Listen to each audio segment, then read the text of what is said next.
Perang Dunia Ketiga dalam pengertian perang supremasi antara negara-negara adidaya, pada dasarnya itu sudah terjadi. Sebab hanya dengan mengendalikan Selat Hormuz, dia bisa membuat seluruh dunia ikut menderita, membayar harga. Nuklir itu fungsinya sebenarnya lebih banyak sebagai deterrent. Kan ganti-ganti terus. Artinya akan ada krisis politik secara domestik di semua negara. Karena ada banyak minyak di Timur Tengah, orang jadi berebut. Orang lain semuanya kesulitan, sementara kita enak sendiri, orang pasti akan datang ke sini. Jadi kita kembali kepada kearifan. Prabowo ini kan berusaha menerjemahkan makna politik bebas aktif. Presiden Prabowo ya selalu optimis, tapi optimisme itu sifat dasar dari setiap pemimpin itu loh. Sebab kalau pemimpinnya tidak optimis, bagaimana rakyatnya? Ya.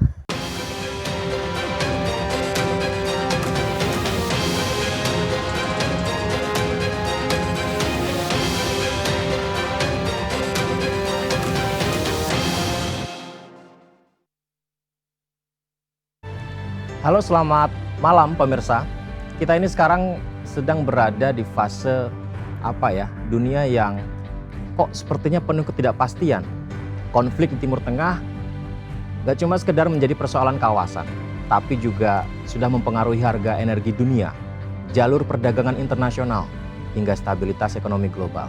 Dan dampaknya pemirsa bukan hanya dirasakan negara-negara yang terlibat konflik, namun juga negara-negara yang berada jauh dari medan perang, termasuk Indonesia. Pertanyaannya, seberapa aman ya Indonesia menghadapi gejolak geopolitik global saat ini? Apakah politik luar negeri bebas aktif masih jadi strategi tepat di tengah dunia yang semakin terbelah? Bagaimana pemerintah menyiapkan langkah agar masyarakat terlindungi dari ancaman kenaikan harga energi, pangan, hingga potensi perlambatan ekonomi? Membahasnya sudah hadir di studio tamu istimewa kita, Wakil Menteri Luar Negeri Republik Indonesia, Bapak Anies Mata. Halo Pak Anies Mata. Selamat malam. Malam Pak. Sehat ya Pak? Sehat, alhamdulillah. Terima kasih banyak Pak sudah berkenan berbagi di One on One hari ini, dan kita akan membahas lengkap di One on One malam ini pemirsa.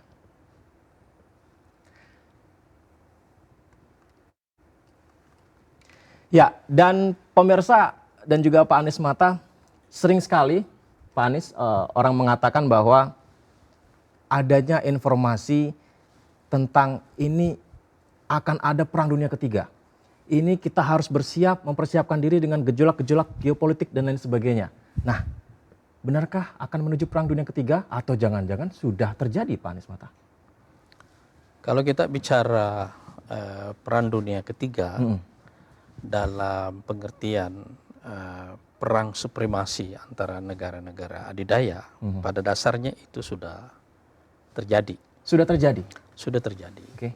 Tapi kita jangan membayangkan model perangnya langsung seperti perang dunia pertama dan kedua. Ya. Membedakan apa Pak? Karena kita juga punya jenis perang yang lain, yaitu perang dingin. Yang sekarang terjadi ini adalah perang yang sifatnya itu hibrid. Artinya semua kekuatan ini menggunakan seluruh instrumen secara relatif tanpa kecuali, minus nuklir sekarang ini, dalam pertarungannya. Dan kalau kita lihat secara timing, pada dasarnya setelah runtuhnya Uni Soviet itu, kan kita ada dalam satu momen di mana kita menghadapi kekuatan tunggal dunia yang menguasai dunia, yaitu Amerika Serikat.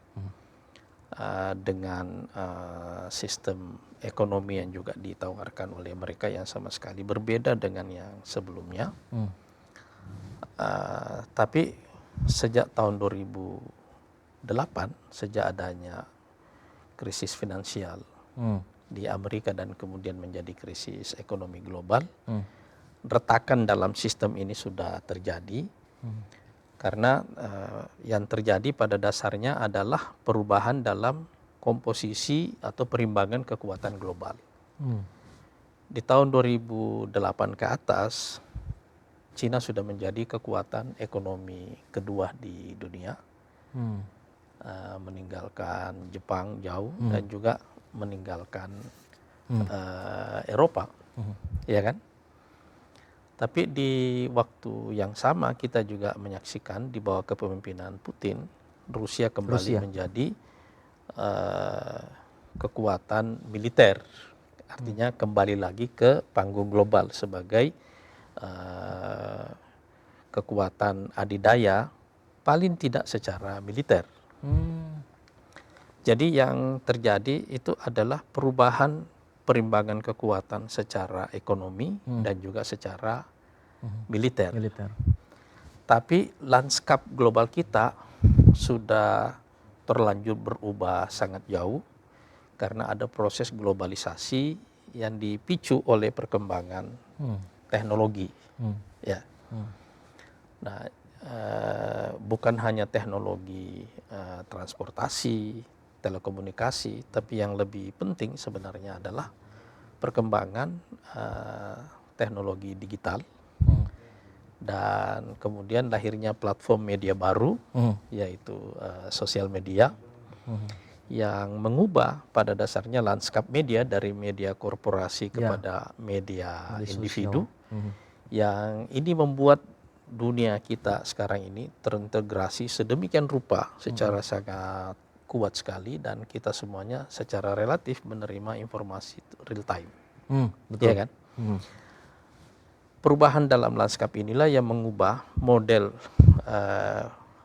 konflik supremasi yang sekarang ini ada, karena konflik supremasi itu adalah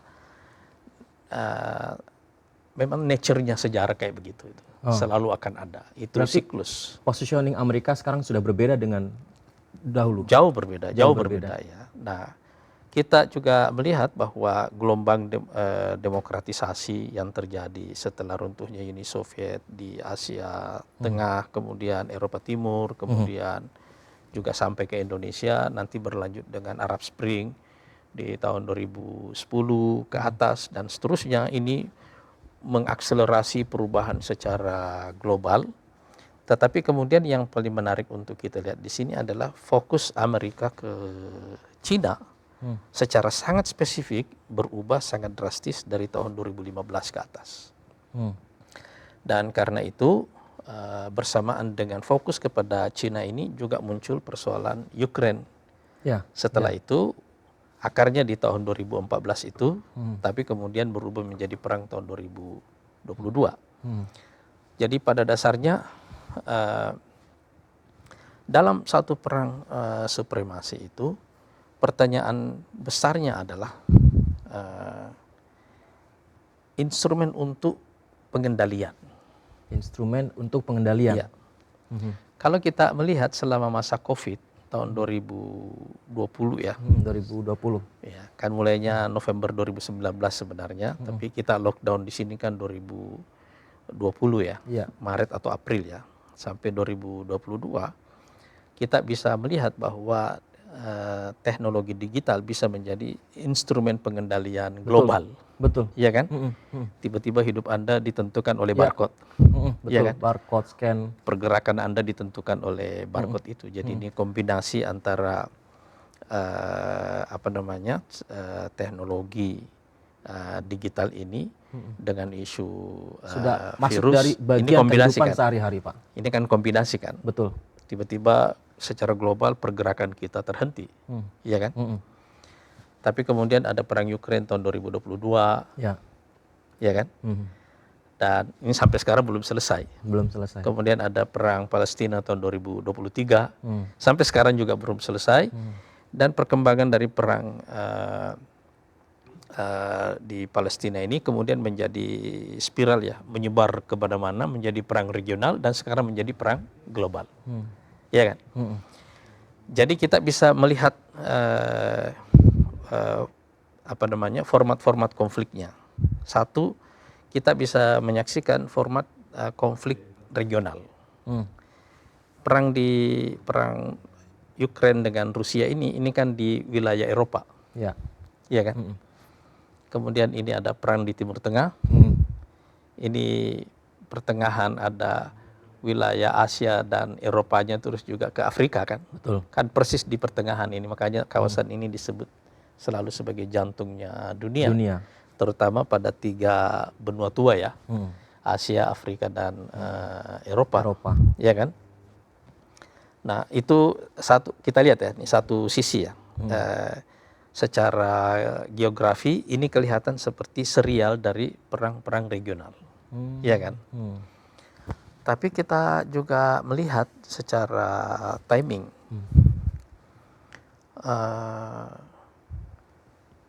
perang Iran ini kan terjadi pada bulan Februari 2026, kalau nggak salah tanggal 26 atau 28 ya. 1,5 bulan sebelumnya, persis tanggal 2 Januari, kan ada peristiwa penculikan Maduro ini kan. Ya, Venezuela, ya kan. Jadi secara timing ini juga kelihatan seperti langkah yang berurutan, ada sekuensial, ya kan. Apa yang membuat dia sekuensial? Tentu dipengaruhi oleh banyak faktor juga sebelumnya. Tapi dari sini kita bisa mengatakan satu hal, bahwa konflik supremasi yang bersifat terbuka, terutama karena ini ada di dokumen-dokumen resmi pemerintah. Ya. Amerika menyatakan secara resmi bahwa Cina adalah rivalnya. Dari tahun 2015 sampai tahun 2025 ini ada satu model konflik tersendiri, tapi adjustment yang paling besar terjadi itu di 2026. Menurut saya ada perubahan dalam cara berpikir, bahwa instrumen kontrol melalui digital, terlepas dari soal tafsir konspirasi ataupun bukan, saya tidak mau masuk di sini, tetapi menggunakan teknologi digital sebagai instrumen kontrol, tampaknya ini tidak menjadi pilihan yang terlalu kuat, tidak sustain itu ya. Dan sekarang kita bisa melihat bahwa salah satu instrumen kontrolnya adalah, atau yang nanti bisa menjadi semacam strategic choke point, itu adalah energi, ya kan? Energi. Nah, tapi di sini kita bisa melihat cara berpikir yang sangat fundamental dari aktor-aktor besar ya. Saya ingin memulainya dari Amerika, karena kalau kita melihat tahun 2026 ke atas ini nanti, ini akan merupakan, saya ingin menyebut fase ini sebagai fase pendalaman konflik. Konfliknya sudah ada sejak 10 tahun yang lalu, tetapi pendalaman ini karena fokusnya jelas. Gitu ya. Nah, kita melihat bahwa pertama dalam cara berpikir strategisnya adalah penguasaan atas teritori tertentu. Dengan ini kita mengatakan bahwa ada fokus yang kuat dari Amerika untuk kembali ke doktrin Monroe, untuk menjadikan benua Amerika sebagai basis pengaruh Amerika, dan karena itu dia ingin mengeksklud semua kompetitornya dari kawasan ini, ya kan? Kalau kita melihat sebelumnya Amerika sudah mengambil terusan Panama, dan kemudian juga Venezuela. Iya kan? Venezuela kan cadangan minyak terbesar di dunia, Pak. Ini cadangan minyak terbesar. Tapi sebagai kawasan, kita bisa melihat angka-angka yang sangat basic ya. Ini punya indikasi yang sangat penting bagi kita untuk dibaca. Yang pertama, total populasi di benua Amerika itu kira-kira sekitar 1,1 miliar. Gabungan antara Kanada, Amerika Serikat, dan sekitar 22 negara Amerika Latin. Cadangan minyaknya hampir 30% dari total cadangan minyak dunia. Di situ paling tidak ada 2-3 negara yang merupakan eksportir pangan terbesar, yaitu Amerika Serikat sendiri, Brazil, dan juga Kanada. Artinya dia nggak punya masalah pangan, nggak punya masalah energi, nggak punya masalah mobilitas. Di wilayah ini kan nggak ada perang sekarang, nggak ada perang besar kan. Dua perang yang ada yaitu Ukraina dan dan Iran ini ada di Eropa dan ada di persinggungan tiga benua ini. Artinya dua perang ini ada di seberang Atlantik. Iya, seberang Atlantik ya. Iya kan? Di tiga benua tua ini, Eropa, Asia dan Afrika. Sekarang coba kita lihat secara sektoral. Di Timur Tengah ini kira-kira total cadangan minyaknya itu adalah 48% dari total cadangan minyak dunia. Dan itu yang sedang berkonflik sekarang. Iya kan? Artinya seandainya misalnya Amerika memenangkan perang ini kan akan berarti bahwa ada dia bisa mengontrol paling tidak sampai 70% dari total cadangan minyak dunia. Iya kan? Jadi saya ingin mengatakan bahwa setelah mereka mensecure basis teritorinya di benua Amerika itu, sekarang ini adalah strategic choke point. Jadi alat instrumen kontrol strategis yaitu energi. Kenapa? Karena sebagian besar produksi minyak yang ada di Timur Tengah ini larinya ke Asia, konsumen terbesarnya terutama Cina, India, Jepang, Korea Selatan, dan tentu saja Asia Tenggara dan negara Asia Selatan yang lainnya juga ke Eropa. Iya kan? Kan kira-kira itu alirannya kan. Pembeli terbesarnya. Iya kan? Kenapa? Karena di kombinasi tiga benua ini, Asia, Eropa dan Afrika ini kira-kira kan total populasinya 7,1 miliar manusia. Iya kan? Jadi kita dibelah oleh Atlantik nih kan. Yang di sini 1,1, sini sekitar 7,1 kan. Tentu saja yang terbesar adalah Asia.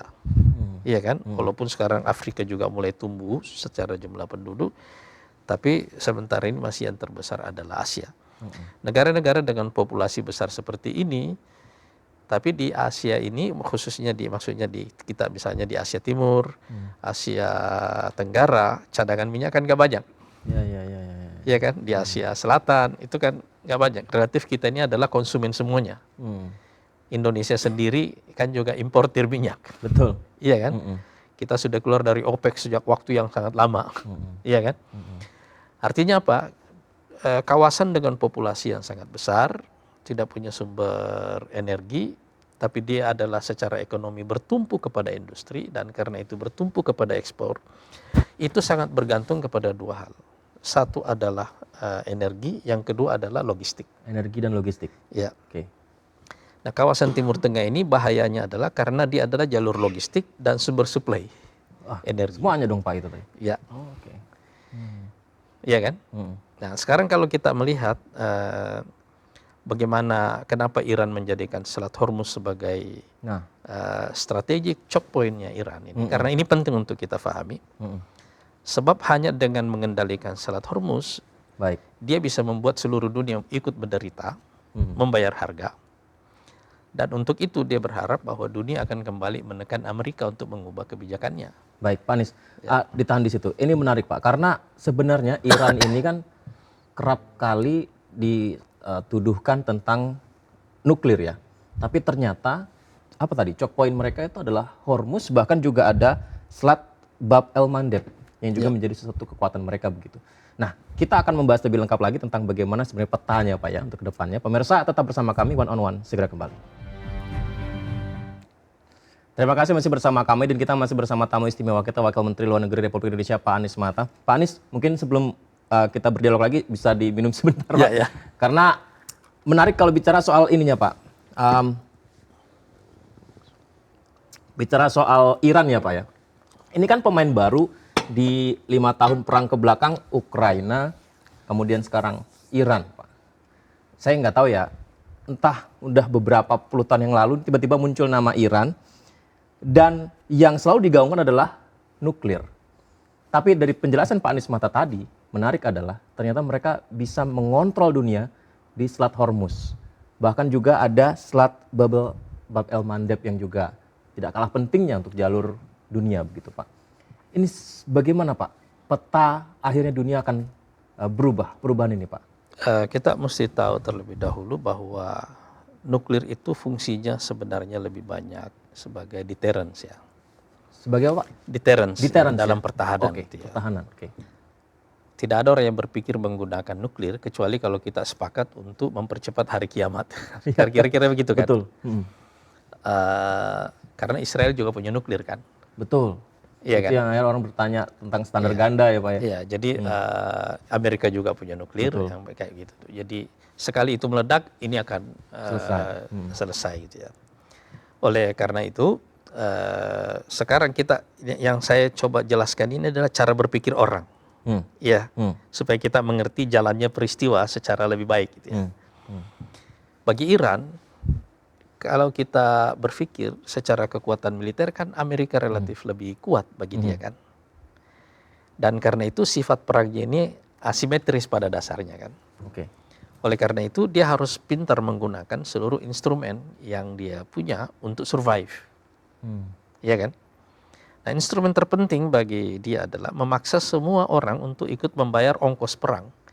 Membayar ongkos perang? Iya, yang diinisiasi oleh Amerika dan Israel. Kan Israel dan Amerika yang pertama kali menyerang mereka kan? Betul. Iya kan? Apapun alasannya, tapi begitulah kejadiannya.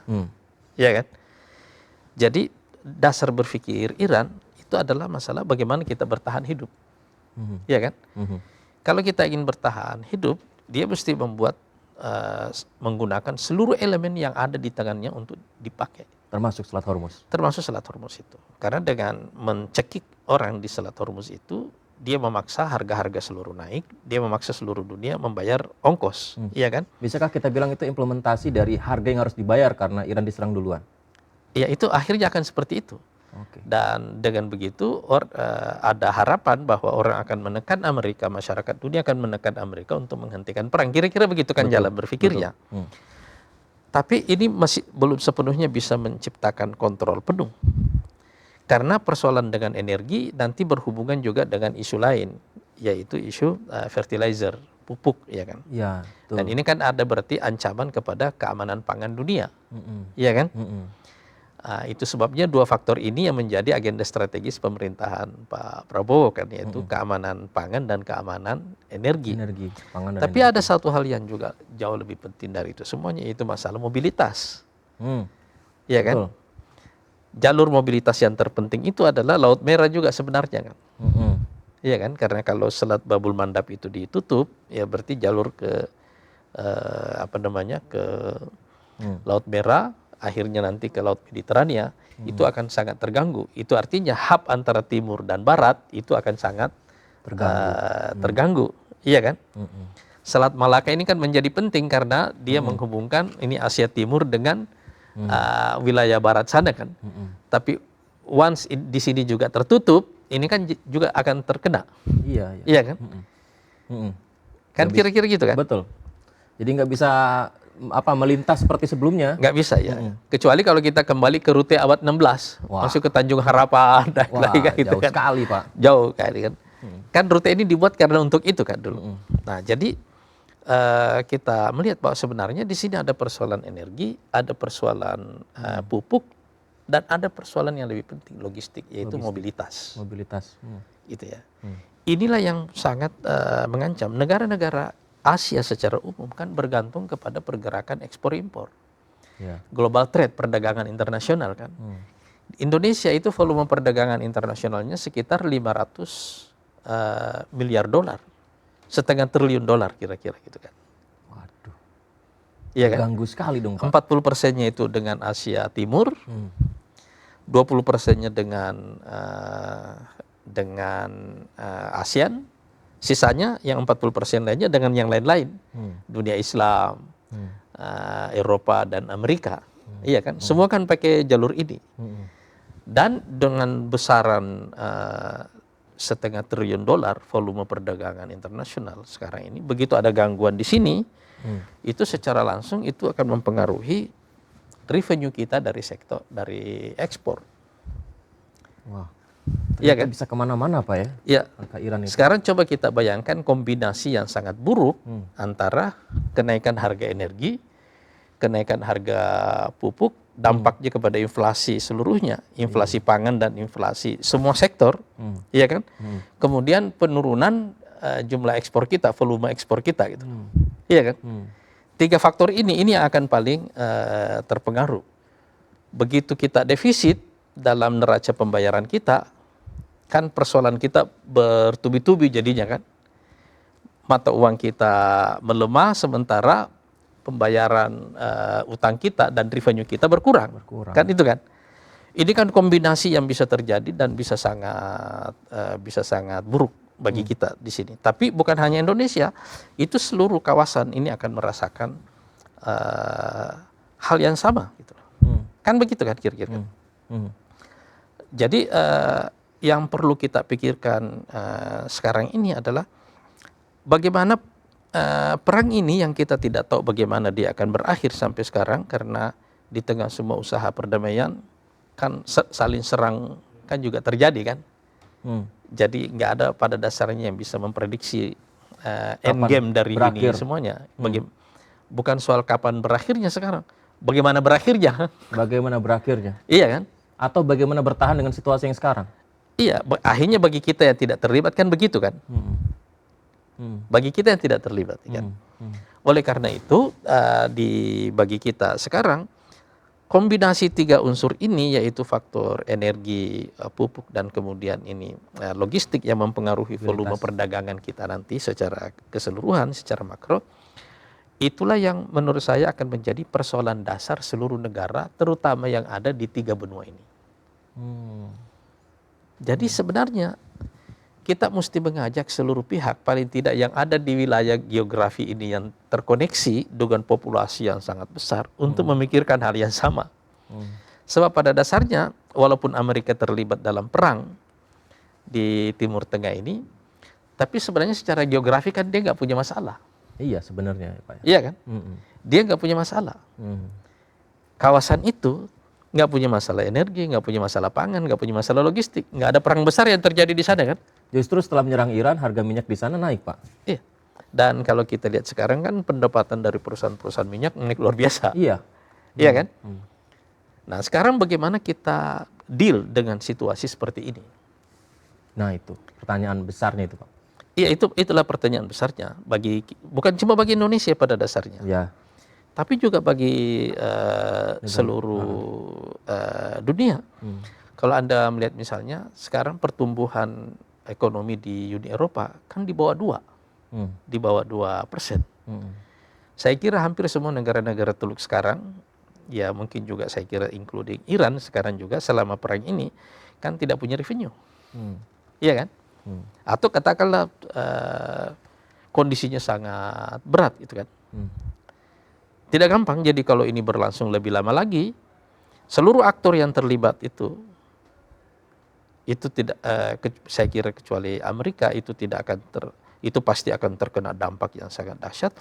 Tapi kolateralnya itu sangat besar sekali itu. Apakah opsi mencari alternatif lain seperti minyak tidak selalu melewat Selat Hormuz, pupuk, itu ada jadi pilihan juga, Pak Anies? Ada alternatifnya. Ya akhirnya yang akan paling besar adalah yang ada di Amerika. Ya bukankah itu mobilitas juga jadi berkali-kali lipat, Pak? Ya otomatis, itu yang saya bilang kan, itu akan meningkatkan harga, iya kan? Itu akan meningkatkan harga, iya kan? Karena semua negara akan ke sana kan? Iya. Opsinya ke sana. Itu yang kita maksud dengan strategic choke point itu. Oke. Iya kan? Iya. Ini yang maksud, karena itu penting bagi kita sekarang bukan sekedar melihat peristiwanya, bukan sekedar melihat kejadiannya, tetapi memahami cara berpikir para ahli-ahli strategi di kawasan, para aktor yang terlibat ini semuanya, dalam memandang persoalan itu. Nah sekarang kalau kita melihat dalam konteks ini, karena ini adalah bagian dari konflik supremasi yang sangat besar, bisa kita katakan dengan begitu bahwa sebab-sebab yang akan menyebabkan konflik ini berlangsung lebih lama jauh lebih banyak daripada sebab-sebab yang akan membuatnya berhenti. Jauh lebih banyak daripada sebab-sebab yang akan membuatnya berhenti ya. Oke. Kalau kita lihat dengan cara pandang seperti itu, karena itu kita akan melihat keberlanjutan dari situasi ini. Iya kan? Sekarang coba bayangkan kalau ada serial dalam konflik regional baru di kawasan lain. Nah, Itu akan memperparah lagi makin situasi itu, iya kan? Hmm. Jadi ini yang saya maksud, yang kita bayangkan tentang perang dunia ketiga itu bukan perang dua kutub yang seperti ini. Ya. Nggak akan begitu kejadiannya, bukan juga model perang dingin, Ya. seperti yang pernah kita lihat selama Film, ya. masa perang dingin itu ya, dari tahun 46 sampai 91.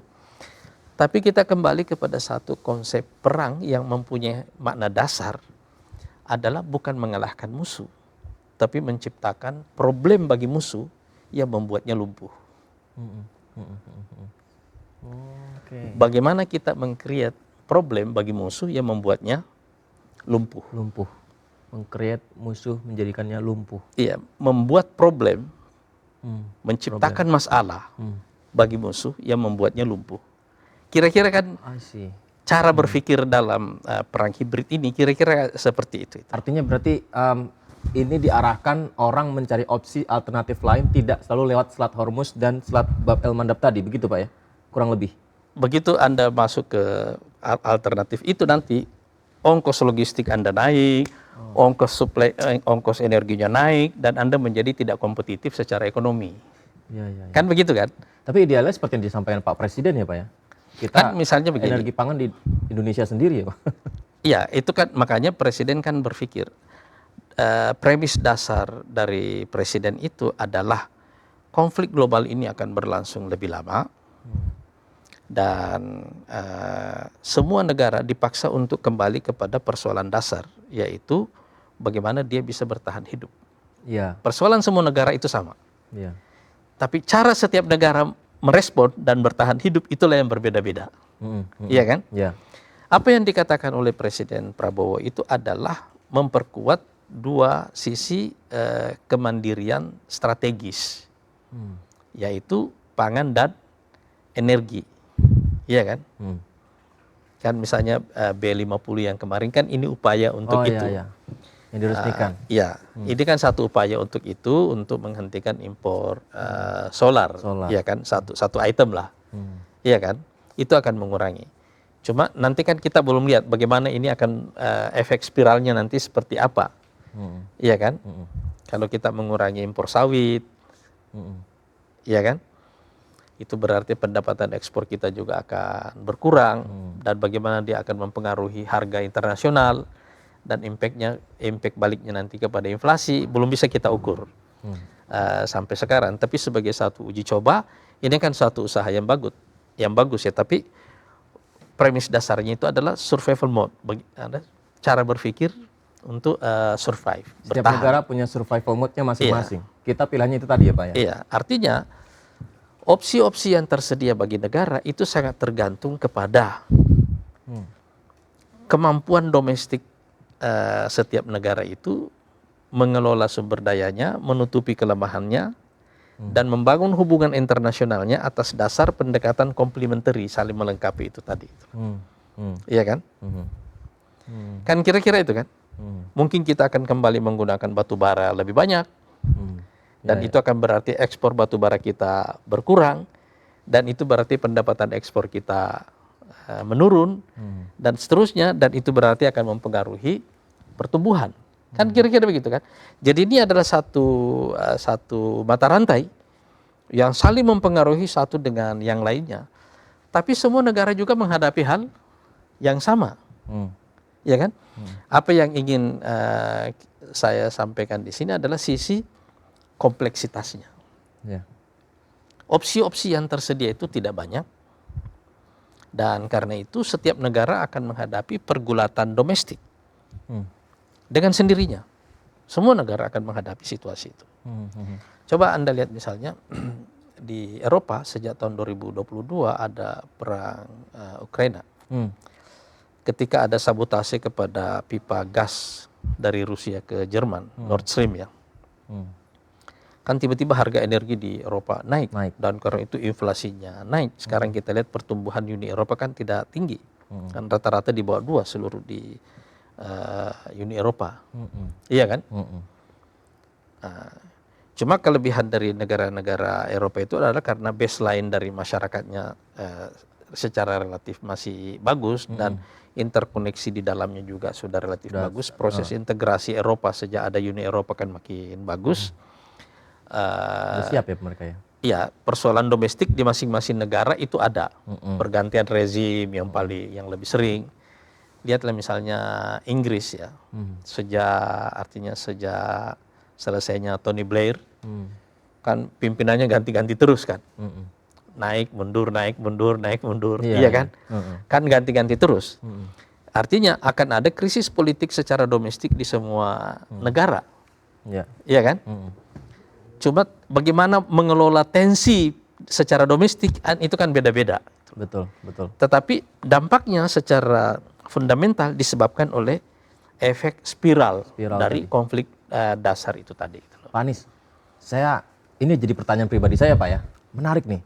Pak Anies Mata bilang create problem hingga membuat musuh jadi lumpuh. Begitu Pak ya. Nah, ketika negara misalnya Indonesia fokus di pangan dan energi. Katakanlah insya Allah ya semua tercapai dan mencapai titik idealnya, terbaiknya begitu. Apakah ini akan membuat khawatir negara-negara lain yang akhirnya justru membuat problem di negara yang sudah ideal tersebut Pak? Contoh Venezuela, cadangan minyak terbesar di dunia ternyata diculik Maduro begitu. Nah, apakah ini berpotensi bisa terjadi lagi Pak untuk negara yang ketika dia sudah mencapai titik idealnya Pak? Tapi dijawab setelah jeda ya Pak ya. Kita membahas di One on One. Tetap bersama kami. Terima kasih masih bersama kami dan kita masih bersama dengan Wakil Menteri Luar Negeri Republik Indonesia Pak Anies Mata. Pak Anies Mata, sangat menarik dengan yang disampaikan Pak Anies Mata. Ini misalnya kacamatanya adalah Venezuela tadi Pak ya saya katakan. Mereka mencoba mencari cara untuk mencapai tujuan negaranya hingga akhirnya meraih cadangan minyak terbesar di sana. Gitu. Akan tetapi tadi disebut create problem di sana, diculik di sana. Nah, apakah ini akhirnya negara lain punya potensial yang sama ketika mencapai titik terbaiknya, Pak? Kan kita kembali kepada pepatah Indonesia yang mengatakan di mana ada gula, di situ ada semut. Di situ ada semut. Oke. Iya kan? Oke. Karena ada banyak minyak di Timur Tengah, orang jadi berebut. Nah, kan itu kan? Jadi seringkali jangan kita salah bahwa dalam sejarah itu salah satu sebab migrasi terbesar dalam populasi dalam skala besar itu adalah faktor kelaparan. Kenapa orang-orang di Afrika misalnya berimigrasi ke Eropa? Kan untuk mencari penghidupan yang lebih baik. Mereka melihat kesejahteraan yang ada di Eropa dan membandingkannya dengan situasi hidup di negerinya, akhirnya mereka cari jalan ke sana.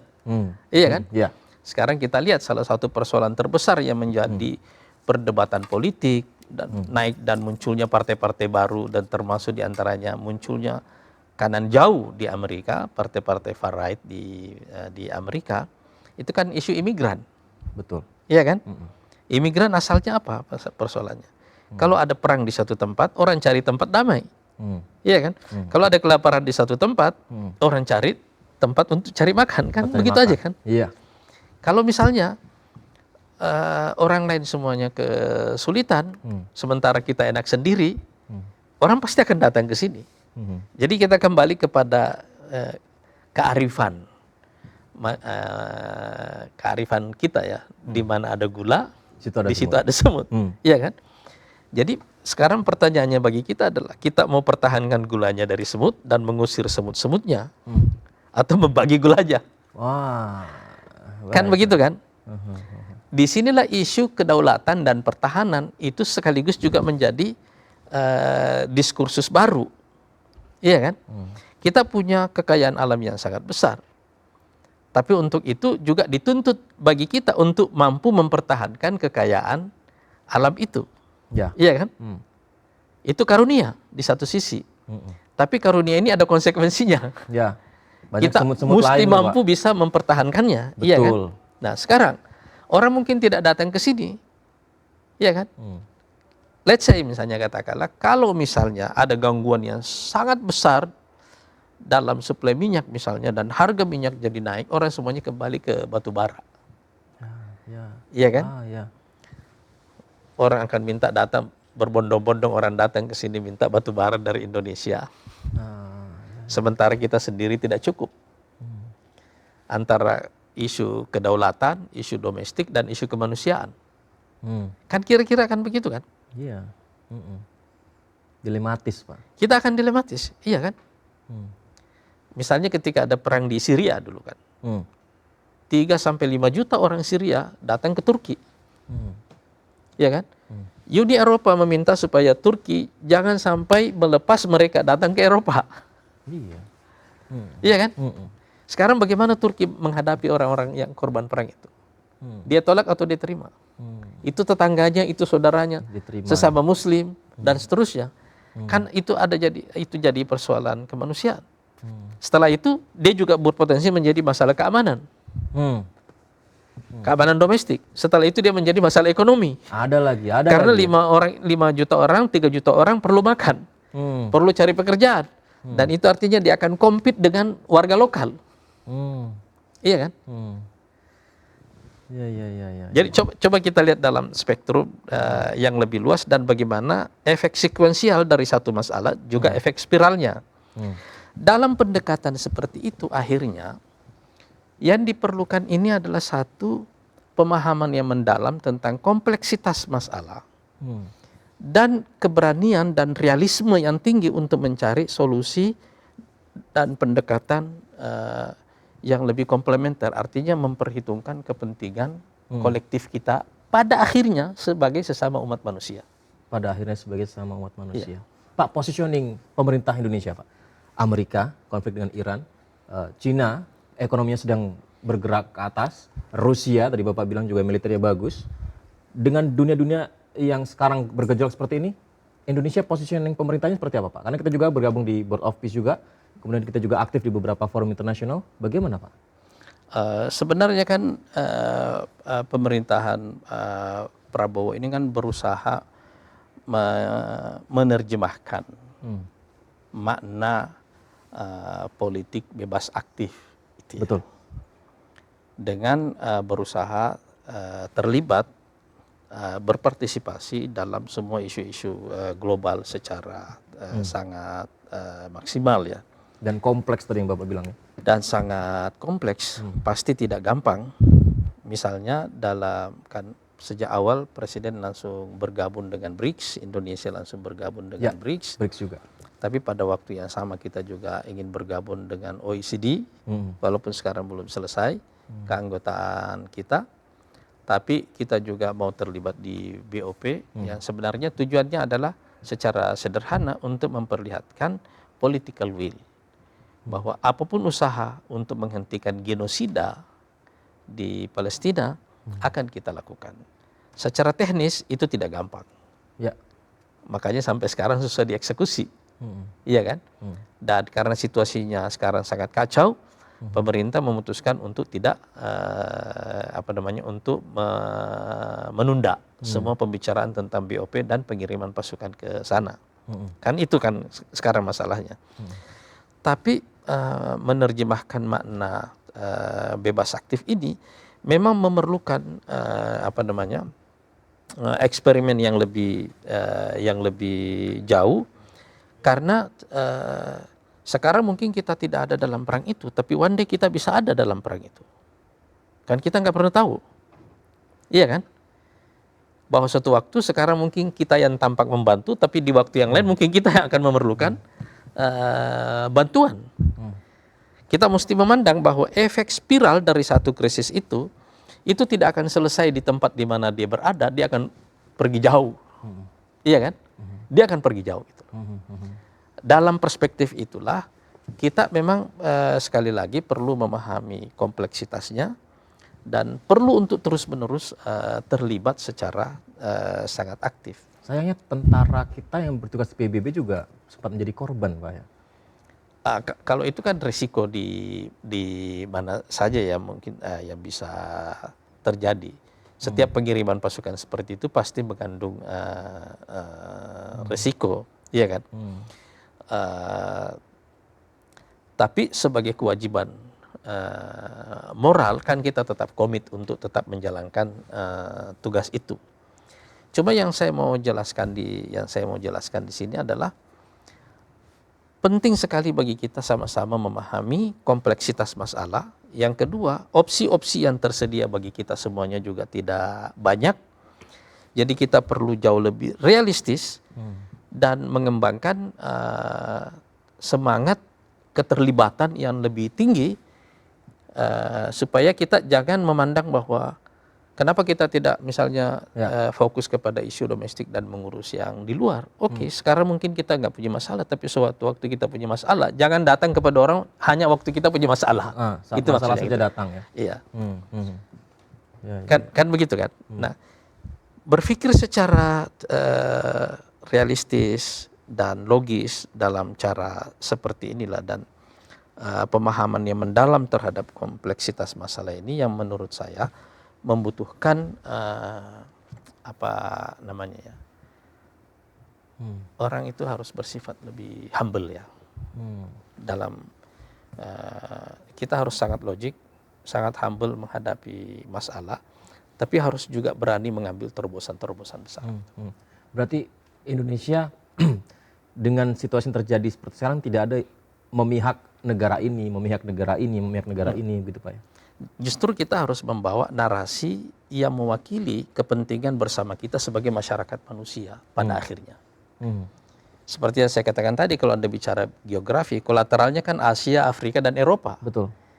Jadi kita pun harus bicara kepada teman-teman Eropa kita, teman-teman Afrika kita, teman-teman Asia kita, bahwa kita mesti memandang masalah ini dalam perspektif yang lebih luas. Iya kan? Bagaimana dengan yang ada yang bilang gini Pak, kita di dalam negeri saja masih banyak persoalan untuk bisa mengurus di dalam negeri, tapi kita juga sudah berperan di luar gitu. Mengapa tidak pilihannya ke dalam negeri dulu? Hal seperti itu gimana menjawabnya Pak? Itu benar, tapi karena kita sangat terkoneksi dengan dunia luar, apa yang terjadi di luar secara otomatis pasti berdampak bagi kita gitu loh. Iya kan? Kan misalnya kalau ada kebakaran di luar, Anda kan tidak bisa hanya berpikir sepanjang rumah saya tidak kebakaran, saya tidak perlu ikut memadamkan kebakaran. Iya kan? Atau Anda akan menunggu kebakaran itu sampai kepada kita. Kan nggak begitu cara berpikirnya kan? Kalau ada kebakaran di tempat lain, kita bersyukur bahwa kebakarannya bukan di tempat kita, tapi kita mesti ikut membantu memadamkan kebakaran itu. Supaya kebakarannya jangan melebar sampai ke sini. Kan begitu kan? Mestinya cara berpikirnya gitu loh. Nah sekarang coba Anda bayangkan, kalau volume perdagangan global kita itu 1,5 triliun, bagaimana mungkin kita tidak terkoneksi dengan yang lain gitu? Setuju sih. Iya kan? Pasti terkoneksi. Iya. Ini kan pilar dari ekonomi kita kan. Ekonomi kita tumbuh kan salah satunya karena kita surplus secara ekspor. Betul. Iya kan? Kalau negara-negara itu konflik, ya dia nggak akan bisa belanja, dia nggak akan bisa beli punya kita gitu. Kalau misalnya Cina terpukul dengan krisis ini, iya kan? Terus dia menghentikan impornya banyak dari Indonesia, kan kita juga terpukul. Kita juga repot. Iya kan? Sama juga, begitu juga sebaliknya gitu loh. Jadi saya ingin mengatakan sudah waktunya kita mengembangkan pola berpikir komplementer. Maksudnya kita saling melengkapi sebagai sesama masyarakat manusia. Dan terutama bagi kita yang terkoneksi di 3 benua ini terutama. Pak Anies, kalau presiden itu dengan situasi perkembangan terkini ini optimis tidak Pak dengan masa depan Indonesia, atau memang masih fokus untuk menyelesaikan kendala-kendala? Semua pemimpin itu harus optimis, dan Presiden Prabowo ya selalu optimis. Tapi optimisme itu sifat dasar dari setiap pemimpin itu loh. Sebab kalau pemimpinnya tidak optimis, bagaimana rakyatnya? Iya kan? Masih ada harapan Pak? Dengan ada harapan. Kondisi situasi kita tidak sejelek yang lain-lainnya, tapi bisa menjadi lebih buruk jika kita tidak antisipatif. Bisa menjadi lebih buruk jika kita tidak antisipatif. Berarti kita sekarang sudah mengantisipasi banyak hal. Iya, kita sekarang masih tumbuh. Kalau kita hitung pertumbuhan kita masih tumbuh lebih baik daripada yang lain-lainnya. Tapi jika keadaan ini terus berlangsung, kita juga nggak bisa tumbuh. Iya kan? Keadaan yang terus berlangsung itu maksudnya konflik jika Timur konflik Tengah ini sekarang terus termasuk konflik Timur Tengah. Iya kan? Kan kita nggak mungkin. Keadaan ini nggak akan bisa artinya pertumbuhan kita ini juga dipengaruhi oleh pertumbuhan di tempat lain. Iya kan? Ya, ya, ya. Kan kita tidak mungkin tumbuh sendiri, yang lainnya Ya. enggak, kan nggak mungkin. Baik. Sifat interkoneksi inilah yang sebenarnya menjadi lanskap yang sangat berbeda dalam dunia sekarang dibanding dengan ketika Perang Dingin berlangsung Ya. sebelumnya. Ya. Setelah Perang Dunia Kedua itu faktor yang sangat berbeda, itu Benar. lanskap yang sangat berbeda gitu. Semua situasi sudah berubah sekarang. Izin Pak Anies mungkin sambil minum dulu lagi. Ini aduh serius sekali. Dan sayang waktu kita terbatas Pak Anies Mata. Ini ada pertanyaan cepat dari produser kami Pak ya. Nanti saya tanyakan ke Pak Anies Mata. Nanti mungkin dijawab dengan cepat gitu Pak ya. Baik Pak. Pertanyaan pertama. Apa ancaman terbesar Indonesia hari ini? Kalau Anda bertanya tentang ancaman terbesarnya, menurut saya bagi Indonesia itu masih tetap yang 3 itu. Energi, pupuk, sama logistik. Oh, energi, Pupuk sama logistik. Logistik termasuk mobilisasi tadi ya Pak? Iya, mobilitas. Mobilitas tadi. Baik, semoga 3 itu teratasi semua Pak. Mudah-mudahan, kita berharap ya. Amin. Pertanyaan kedua, jika publik hanya boleh mengingat satu hal dari perbincangan malam ini, apa yang menurut Bapak paling penting dan genting agar masyarakat tidak salah membaca situasi global? Pahami cara berpikir bahwa metode utama untuk memenangkan perang sekarang adalah menciptakan masalah bagi musuh yang membuatnya lumpuh. Itu tadi yang juga disampaikan di segmen 2. Membuat masalah kepada musuh hingga membuat dia menjadi lumpuh. Baik. Pertanyaan ketiga. Apakah Indonesia saat ini benar-benar berada dalam posisi aman atau kita sedang berpacu dengan waktu? Indonesia tidak aman. Kalau keadaan ini berlangsung, situasi kita bisa mengalami penurunan yang drastis. Antisipasinya bagaimana Pak Anies? Kalau menurut saya yang kita jaga terlebih dahulu adalah sifat kondisi politik. Kita perlu mempertahankan stabilitas politik ini dengan baik, karena hanya dengan stabilitas kita bisa berpikir lebih jernih. Oke. Kita berharap bahwa tekanan ekonomi ini yang sangat berat ini tidak berkembang menjadi faktor instabilitas politik. Kan itu yang paling pokok. Yang paling pokok itu dulu gitu loh. Karena masalah ini terjadi di semua negara. Iya. Baik. Sebab begitu dia berkembang menjadi instabilitas politik,